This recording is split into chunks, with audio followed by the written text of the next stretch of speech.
Gloire à Dieu. Voilà, je vais partager quelque chose dans mon cœur. Quelque chose que j'ai compris il n'y a pas longtemps. Et vous savez, c'était ce que j'étais en train de partager avec mon frère. C'est que la personne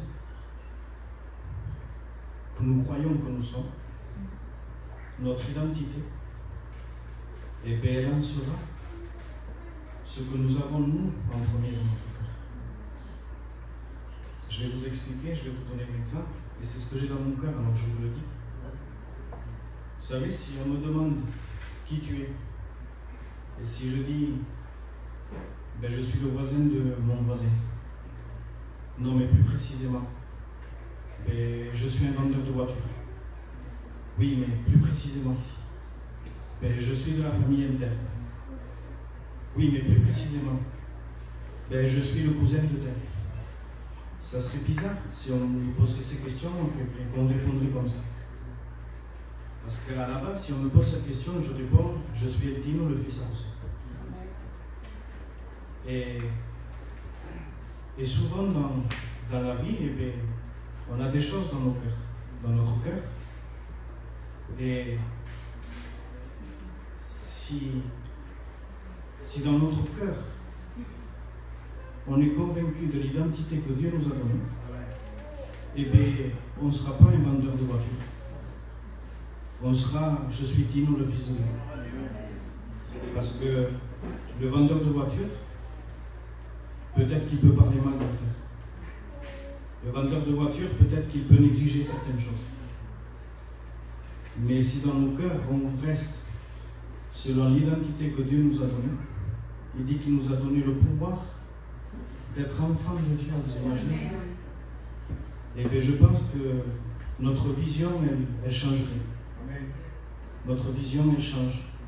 Je ne suis pas un vendeur de voitures, je suis un enfant de Dieu. Il y a des choses que, si je me dis ça, ben, je ne me permettrai pas de faire. Et je pense que ça change vraiment les petits détails de notre vie.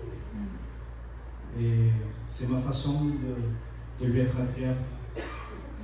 Parce que ce qu'un enfant cherche, c'est plaire à son père. Amen. Amen. Voilà, que Dieu vous bénisse.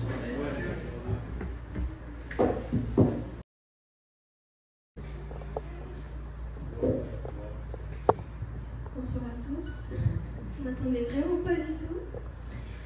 Mais je vais vous dire ce que j'ai à cœur.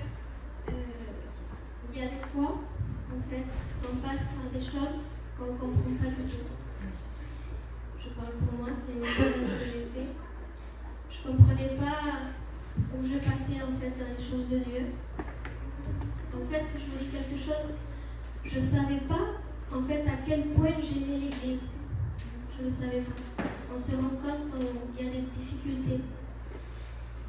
Et par rapport à ça, quand il y a eu des difficultés, eh bien, je me suis rendu compte à quel point j'aimais l'Église, j'aimais mes frères, mes sœurs, que c'est vraiment ma famille maintenant, que c'est vraiment mes frères, mes sœurs. Je ne peux pas vivre sans mon Église, sans mes frères, sans mes sœurs. C'est vraiment ma nouvelle famille.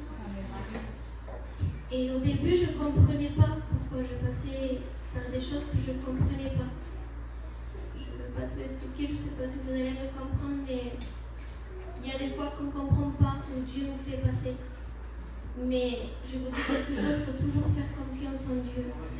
Parce que là où ça s'est passé, ben, toujours c'est pour un bien pour nous. C'est pour grandir avec lui. C'est comme une école de Dieu. Et vraiment, s'il y en a qui passent pour des choses que nous comprenons, qui ne comprennent pas, eh bien faites confiance en Dieu. Cette confiance vraiment en Dieu parce que Dieu connaît nos cœurs. Dieu connaît hasta dónde podemos ir. Et nunca nous dejara. Vraiment. Dieu est vraiment tout pour moi. Et vraiment, de verdad, de ne pas le lâcher, de prier, surtout prier et faire confiance en Dieu. Et vraiment, je suis très contente du résultat parce que je me rends compte aujourd'hui que vraiment, en n'ayant pas ça, ben, ça m'a fait grandir en moi. C'était pour mon besoin à moi. Alors voilà. Amen.